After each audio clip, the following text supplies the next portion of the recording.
যে তোমাদের 7 নম্বরে 1 থেকে 6 পর্যন্ত ব্যাকরণ, 7 নম্বরে তোমাদের থাকে হলো পারিভাষিক শব্দ এবং অনুবাদ। তো এখানে অনুবাদ এবং পারিভাষিক শব্দ নিয়ে একটু পরে কথা বলবো। আমরা 8 নম্বর থেকে শুরু করি। 8 নম্বরে দেখো তোমার 4টি অপশন: দিনলিপি লিখন, অভিজ্ঞতা বর্ণনা, ভাষণ রচনা এবং প্রতিবেদন রচনা। এর মধ্যে যে কোনো দুইটি আসবে। আমাদের একটি প্রচলিত ধারণা আছে, সেই প্রচলিত ধারণা হলো যে দিনলিপি লিখন এবং প্রতিবেদন রচনা এই দুইটি থেকেই প্রশ্ন হয়ে থাকে, হয়তো বা এই দুইটি থেকেই হবে। হ্যাঁ, 99% ক্ষেত্রে বা 98% ক্ষেত্রে এই বিষয়টি ঘটে, কিন্তু আমরা ব্যতিক্রমীও দেখে থাকি। আমরা যদি বোর্ড প্রশ্ন অ্যানালাইসিস করি তাহলে দেখবো যে 17 সালে 14 সালে বিভিন্ন বোর্ডে কিন্তু এই ভাষণ রচনা বা অভিজ্ঞতা বর্ণনাও এসেছে। তার মানে কি আমরা এই বছর সেগুলো পড়তে হবে? না, এবছর সেগুলো পড়তে হবে না। সেই ক্ষেত্রে আমি তোমাদের ছোট্ট একটি সাজেশন দেব। সেটি হলো যে দিনলিপি লিখন, তোমরা দিনলিপি লিখন এবং প্রতিবেদন রচনা এই দুইটির যে কোনো একটি পড়ে যাবা না, অন্তত দুইটি পড়ে যাবা। একটি খুব ভালোভাবে পড়বা এবং আরেকটি ব্যাকআপ হিসাবে দেখে যাবা। তাহলে তোমাদের যদি একটি দিনলিপি দেয় এবং একটি অভিজ্ঞতা বর্ণনা দেয়, তখন কিন্তু তুমি অন্তত দিনলিপি লিখতে পারবা। বা একটি প্রতিবেদন রচনা দেয় এবং একটি ভাষণ রচনা দেয়, সেই ক্ষেত্রে প্রতিবেদন লিখতে পারবা। তবে এরকমটা হওয়ার কোনো চান্স নাই যে দিনলিপি বা প্রতিবেদন কোনোটিই দিবে না, এরকম হওয়ার চান্স নেই। ওদের দুইজনের দুইটির একটি থাকবেই বা উভয়ই থাকবে। উভয়ই থাকার সম্ভাবনা 99% এবং 1%-এর জন্য আমরা রিস্ক নিব না। ঠিক আছে, তাহলে আমরা দিনলিপি থেকে কি কি পড়বো একটু দেখে নেই। পহেলা বৈশাখ বা বাংলা নববর্ষ উদযাপনের বা বসন্ত বরণের উপর একটি দিনলিপি লেখো। আমি ইতোমধ্যে তোমাদের দিনলিপি কিভাবে লিখতে হয় তার উপর একটি ক্লাস নিয়েছি, আশা করি তোমরা সেই ক্লাসটি দেখেছো এবং সেখানে আলোচনা করেছিলাম নববর্ষ উদযাপনের উপরেই। তারপরে দেখো, মহান বিজয় দিবস উদযাপনের ঘটনা নির্ভর একটি দিনলিপি রচনা করো।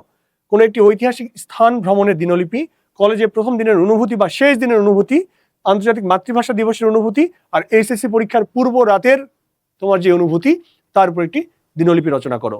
এই কয়েকটি পড়লেই ইনশাআল্লাহ আশা করি দিনলিপি অংশ থেকে কমন পাবে, তুমি যে বোর্ডেরই শিক্ষার্থী হও না কেন। তাহলে আমরা এই 8 নম্বরের যে আরেকটা পার্ট, যে প্রতিবেদন রচনা, সেই প্রতিবেদন আমরা দেখি যে কোন প্রতিবেদনগুলো গুরুত্বপূর্ণ। প্রতিবেদন লেখার নিয়ম নিয়ে একটি ক্লাস দেওয়া হয়েছে।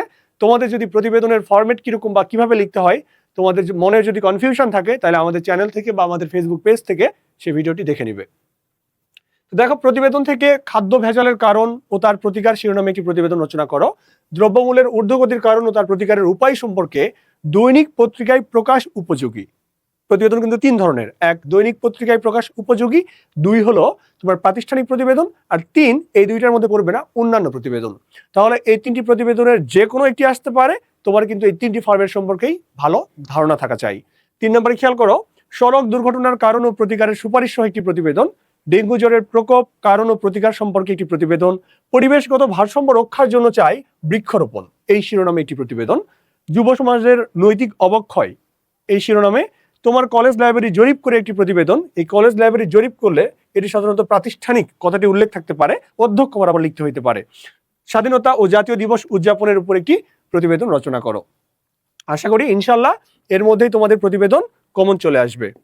তারপর দেখো 9 নম্বরে বৈদ্যুতিন চিঠি, খুদে বার্তা, পত্র লিখন, আবেদনপত্র। তো এই জায়গা থেকে সচরাচর যা আসে, বৈদ্যুতিন চিঠি আসে এবং আবেদনপত্র পরীক্ষায় এসে থাকে। এই দুইটি পড়লে মোটামুটি কমন পাওয়া যায়। তোমরা অবশ্যই একটি টপিক ভালোভাবে পড়বে আর একটি এক নজর জাস্ট দেখে যাবে, যেন ফরম্যাটটা দেখে যাবে, যেন বাই এনি চান্স যদি না আসে যেন লিখতে পারো। ঠিক আছে, তো দেখো যদি বৈদ্যুতিন চিঠি থেকে প্রশ্ন হওয়ার চান্স 99%, তাহলে সেই ক্ষেত্রে তোমার মোবাইল, ইন্টারনেট বা সামাজিক যোগাযোগ মাধ্যম ব্যবহারের সুফল ও কুফল সম্পর্কে পরামর্শ জানিয়ে ছোট ভাইকে একটি বৈদ্যুতিন চিঠি লেখো বা ইমেল। বাংলা নববর্ষে শুভেচ্ছা জানিয়ে, পরীক্ষায় ভালো ফলাফল করার উৎসাহ দিয়ে, শিক্ষা সফরে যাওয়ার আমন্ত্রণ জানিয়ে, তোমার দেখা কোনো সড়ক দুর্ঘটনার বিষয় জানিয়ে, মাদকাসক্তির কুফল, সম্প্রতি তোমার কোনো বই সম্পর্কে, বই পড়ার গুরুত্ব বিষয়ে এবং দুর্ঘটনায় আহতদের সাহায্যার্থে রক্ত ও প্রয়োজনীয় আর্থিক সহায়তা চেয়ে বন্ধুদের কাছে প্রেরণের জন্য। বন্ধুদের কাছে, ঠিক আছে। তাহলে সেই ক্ষেত্রে কিন্তু সিসি বা কার্বন কপি সেখানে তুমি একাধিক জনকে পাঠাইতে পারো, যেহেতু বন্ধুদের কাছে বলা আছে। তারপর খেয়াল করো, এই পত্র লিখন বা আবেদন পত্র, এই জায়গায় তোমার কোনগুলো পড়ে যাবে তুমি অন্তত দেখে যাবে। সাজেশন থাকবে তোমাদের জন্য, তোমরা ইমেলটি লিখবে, কারণ ইমেলটি ফরম্যাটটি অনেক সুন্দর, অনেক সহজ এবং অনেক ছোট। ইমেল লিখলে তোমার 10-এর মধ্যে তুমি ফরম্যাট ঠিক রাখলে 8-9 সহজেই পেয়ে যাবে। কিন্তু ব্যাকআপ হিসাবে তুমি কি করবে, তুমি এই যে পত্রলিখন বা আবেদনপত্র এটা এক নজর জাস্ট দেখে যাবে। কিরকম দেখো, একটি মাধ্যমিক বিদ্যালয়ের সহকারী শিক্ষক বা প্রাথমিক বিদ্যালয়ের সহকারী শিক্ষক বা কলেজ প্রভাষক এই শূন্য পদে চাকুরি প্রার্থনা করে একটি আবেদনপত্র লেখো। শিক্ষা সফরে যাওয়ার জন্য অনুমতি চেয়ে অধ্যক্ষের নিকট একখানা আবেদনপত্র। কোনো বাণিজ্যিক প্রতিষ্ঠানে বিপণন কর্মকর্তা, অফিস সহকারী, অফিসার, ব্যবস্থাপক পদে নিয়োগ লাভের উদ্দেশ্যে আবেদন। তোমার কলেজে বিতর্ক প্রতিযোগিতা আয়োজনের অনুমতি চেয়ে অধ্যক্ষের নিকট একটি আবেদনপত্র। তোমার এলাকায় ডেঙ্গু জ্বরের প্রতিরোধ ব্যবস্থা গ্রহণের আবেদন জানিয়ে পৌরসভা মেয়র বা ইউনিয়ন পরিষদের চেয়ারম্যানের কাছে একটি আবেদনপত্র রচনা করো। ডেঙ্গু মশার প্রাদুর্ভাবের আশঙ্কা জানিয়ে নিয়মিত কলেজ ক্যাম্পাস পরিচ্ছন্ন রাখার জন্য অধ্যক্ষ বরাবর একটি আবেদনপত্র লেখো। আর দুঃখিত, শহরে যানজট নিরসনের জন্য যথাযথ কর্তৃপক্ষের দৃষ্টি আকর্ষণ করে পত্রিকায় প্রকাশের জন্য একটি আবেদনপত্র লেখো। তো আবেদনপত্র থেকে যদি প্রশ্ন হয় তাহলে এখান থেকে কি হবে, এখান থেকেও ইনশাল্লাহ কমন আসবে। তোমাদের হয়তো বা মনে একটু ভয় ঢুকে যাচ্ছে যে আদতে এদের বাইরে থেকে আসে কিনা।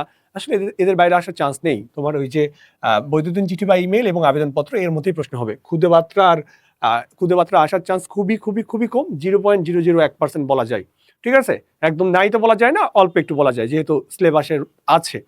তো ভয় পাওয়ার কিছু নেই, যেই সাজেশনগুলো আমার এই স্লাইডে দেওয়া আছে এগুলোই পড়ে যাও, ইনশাল্লাহ এর মধ্যেই কমন, শতভাগ কমন পাবে। তারপর দেখো 10 নম্বরে যে ব্যাপারটি হয়, সারমর্ম, সারাংশ, ভাব সম্প্রসারণ, এই তিনটির মধ্যে তোমার দুইটি পরীক্ষা আসে, যে কোনো একটি উত্তর করতে হয়। তো সচরাচর কি হয়, সারমর্ম এবং সারাংশ খুবই ছোট, 3 বাক্যে উত্তর করা যায়। 3 বাক্যে 10 নম্বর, অনেক নম্বর। তো অনেকেই ভাবে যে যেহেতু 3 বাক্যে 10 নম্বর, এই সেই জন্য, এবং সময় সাপেক্ষ, মানে সময় খুব কম লাগে, সময় সাপেক্ষ নয়, সেই জন্য অনেকেই ভাবে যে সারাংশ বা সারমর্ম উত্তর করব। হ্যাঁ, ভালো আইডিয়া, গুড আইডিয়া। কিন্তু এই ক্ষেত্রে যে ব্যাপারটি, তোমাকে কিন্তু সারাংশ এবং সারমর্ম উভয়েরই প্রস্তুতি নিতে হবে, কারণ তুমি কিন্তু জানো না পরীক্ষায় সারাংশ আসবে নাকি সারমর্ম আসবে। সেহেতু তুমি যদি যে কোনো একটির প্রস্তুতি নাও, শুধু সারাংশ বা শুধু সারমর্ম, তাহলে কিন্তু ধরা খাওয়ার চান্স 50%, তাই না? তাহলে কিন্তু আমরা সেই রিস্ক নিব না। আমরা পড়লে সারাংশ সারমর্ম উভয়ই পড়বো, নইলে ওই দুটা বাদ দিয়ে কি করবো, শুধু ভাব সম্প্রসারণ পড়বো। তাহলে সারাংশ সারমর্ম পড়ার দরকার নেই, আমরা কি পড়বো, ভাব সম্প্রসারণ পড়বো। ঠিক আছে, আমি যদি তোমাদের জায়গায় থাকতাম আমি অবশ্যই ভাব সম্প্রসারণ পড়তাম, কারণ ভাব সম্প্রসারণে কি নাম্বার কাটার রিস্কটাও কম। আর সারাংশ সারমর্ম যদি কমন না আসে, পড়ে গেছো কিন্তু কমন আসেনি, আশা করছি এর মধ্যে কমন আসবে, কিন্তু পড়ে গেছো কমন আসেনি, যদি এরকমটা হয়ে যায় তখন কিন্তু লিখতে গেলে টিচারের মন মতো না হলে সেখানে 3-4ও পেতে পারো। হ্যাঁ, কিন্তু ভয়ের কারণ নেই, আমি শীঘ্রই একটি ক্লাস নিয়ে আসছি যে সারাংশ সারমর্ম যদি কমন নাও পড়ে তবুও কিভাবে লিখলে তুমি 8-9 পেতে পারো, কোন ফরম্যাটে একজন শিক্ষক কিভাবে লেখেন বা গাইড বইগুলো কিভাবে লেখে, সেই ফরম্যাটটা তোমাদের সামনে হাজির করবো ইনশাল্লাহ। তাহলে আর কথা নয়, দেখো সারমর্ম কি কি গুরুত্বপূর্ণ। বিপুলায় পৃথিবীর কতটুকু জানি, সারমর্ম আশা করি তোমরা জানো যে কবিতার যে অংশ, কবিতার অংশগুলোকেই যখন আমরা ছোট্ট আকারে তার মূল ভাবটুকু লিখি সেটাকে কি বলা হচ্ছে, সারমর্ম বলা হচ্ছে। বিপুলায় পৃথিবীর কতটুকু জানি, বিপদে মোরা রক্ষা করো, দৈন্য যদি আসে আসুক, এসেছে নতুন শিশু তাকে ছেড়ে দিতে হবে স্থান, ক্ষমা যেন ক্ষীণ দুর্বলতা, মানে অন্যায় যে করে আর অন্যায় যে সহে, জলহারা মেঘখানি বরসার শেষে, কোথায় স্বর্গ কোথায় নরক, সার্থক জনম আমার জন্মেছি এই দেশে, অদ্ভুত আধার এক এসেছে পৃথিবীতে, মরিতে চাহি না আমি সুন্দরে ভুবনে। তাহলে এই কবিতাগুলো থেকে বা কবিতা অংশ থেকে কি হবে, তোমার সারমর্ম আসার সম্ভাবনা 99.99%। ঠিক আছে, 0.01% হাতে রেখে দিলাম যাতে তোমরা গালাগাল না করতে পারো। ঠিক আছে, কিন্তু আশা করছি যে কমন চলে আসবে ইনশাল্লাহ। আচ্ছা, সারাংশ, সারাংশ খেয়াল করো, বিদ্যা মানুষের মূল্যবান সম্পদ, সময় স্রোত কারো অপেক্ষায় বসে থাকে না, আজকের দুনিয়াটা আশ্চর্যভাবে অর্থের বা বৃত্তের উপর নির্ভরশীল, নীরব ভাষায় বৃক্ষ আমাদের সার্থকতার গান শোনায়, অনেকে বলেন স্ত্রীলোকের উচ্চশিক্ষার প্রয়োজন নাই, বৃক্ষের দিকে তাকালেই জীবনের মর্ম উপলব্ধি করা যায়, স্বাধীন হবার জন্য যেমন সাধনার প্রয়োজন, চরিত্র ছাড়া মানুষের গৌরব করার কিছুই নেই, মানুষ ধর্মই সবচেয়ে বড় ধর্ম, জাতি শুধু বাইরের ঐশ্বর্য সম্ভার, দালান কোঠায় সংখ্যা বৃদ্ধি কিংবা ডট ডট ডট। দেখো, বিশেষ দ্রষ্টব্য যে তোমাদের যদি সারাংশ টিচার মনে করেন একটু ইউনিক কোশ্চেন করবেন, সেই ক্ষেত্রে এদের বাইরে কিন্তু যৌবনের গান, তোমাদের যে প্রবন্ধ রয়েছে সেখান থেকেও কোনো অনুচ্ছেদ তুলে দিতে পারেন, সেখান থেকে তোমাকে সারাংশ লিখতে বলতে পারেন। সেই ক্ষেত্রে যৌবনের গান প্রবন্ধ তোমরা যখন বাংলা প্রথম পত্রের জন্য পড়বে তখন খ নম্বরের প্রস্তুতি খুব ভালোভাবে নিবে। খ নম্বরের প্রস্তুতি তোমার ভালোভাবে থাকলে তুমি কিন্তু খুব সহজে এই সারাংশ লিখতে পারবে। ওকে, তারপর দেখো, তাহলে যারা সারাংশ সারমর্ম পড়বে না, যারা ভাব সম্প্রসারণ পড়বে তাদের জন্য তিনটাই পড়ার দরকার নাই, তুমি হয় সারাংশ এবং সারমর্ম পড়বে, নয়তো ভাব সম্প্রসারণ পড়বে। তো দেখো ভাব সম্প্রসারণ, দুর্জন বিদ্বান হইলেও পরিত্যাজ্য, কীর্তিমানের মৃত্যু নাই, মানুষ বাঁচে তার কর্মের মধ্যে বয়সের মধ্যে নহে। এখানে 14টি আছে, আমি চাইনি যে এর বাইরে আসুক, ইনশাল্লাহ এর বাইরে আসবে, ঠিক আছে। সংসার সাগরের দুঃখ তরঙ্গের খেলা, আসা তার একমাত্র ভেলা, পথ পথিকের সৃষ্টি করে না, পথিকই পথের সৃষ্টি করে, স্বাধীনতা অর্জনের চেয়ে রক্ষা করা কঠিন, সুশিক্ষিত লোকমাত্রই স্বশিক্ষিত, রাত যত গভীর হয় প্রভাত তত নিকটে আসে। তারপরে দেখো, স্বদেশের উপকারে নেই যার মন, কেবলে মানুষ তারে পশু সেই জন, অতৃপ্তি অসুখের মূল, ভোগে নয় ত্যাগেই মনুষ্যত্বের বিকাশ, সাহিত্য জাতি দর্পণ স্বরূপ, প্রয়োজনে যে মরিতে প্রস্তুত, বাঁচিবার অধিকার তারই, তুমি অধম তাই বলে আমি উত্তম হইব না কেন, প্রাণ থাকলে প্রাণী হয় কিন্তু মন না থাকলে মানুষ হয় না। তাহলে দেখো, এই যে 14টি ভাব সম্প্রসারণ, এই 14টির মধ্যে ইনশাল্লাহ তুমি যেই বোর্ডেরই বা যেখানকারই পরীক্ষার্থী হও, তুমি যদি মাদ্রাসা বোর্ডেরও হও তবুও কমন পাবে। তাহলে আমাদের রইল বাকি কি? হ্যাঁ, রইল বাকি 2, তাই না? কি কি? সংলাপ, মানে 11 নম্বর এবং 12 নম্বর, সংলাপ, ক্ষুদে গল্প এবং প্রবন্ধ রচনা। তো সংলাপ খেয়াল করো, সংলাপ বা ডায়লগ, সেখানে কাল্পনিক সংলাপ। মাদকাসক্তির কুফল ও তার প্রতিকার বিষয়ে দুই বন্ধুর মধ্যে সংলাপ তুমি রচনা করবে। তারপরে হইতে পারে বৈশ্বিক উষ্ণতা ও বৃক্ষরোপণের প্রয়োজনীয়তা নিয়ে দুই বন্ধুর মধ্যে সংলাপ। উচ্চ শিক্ষা স্তরে ভর্তির ক্ষেত্রে বিষয় নির্বাচনের গুরুত্ব প্রসঙ্গে দুজনের মধ্যে সংলাপ। ফেসবুকের অতিরিক্ত ব্যবহারের কুফল, খাদ্য ভেজাল ও তার প্রতিকার। তুমি যখন ইমেল পড়তেছো, তুমি যখন প্রতিবেদন পড়তেছো, তখন কিন্তু এই টপিকগুলো পেয়ে যাচ্ছ, তাই না? তখন এই টপিকগুলো যখন পড়া হয়ে যাবে, তখন সংলাপ কিন্তু তুমি নিজের মতো করে বানাইতে পারবে। কিন্তু আমার পরামর্শ থাকবে, অন্তত একবার হলেও বিভিন্ন গাইড বই থেকে একবার হলেও রিডিং দিবে, তাহলে লেখার ধারণাটা একটু স্বচ্ছ ধারণা তোমাদের মধ্যে চলে আসবে।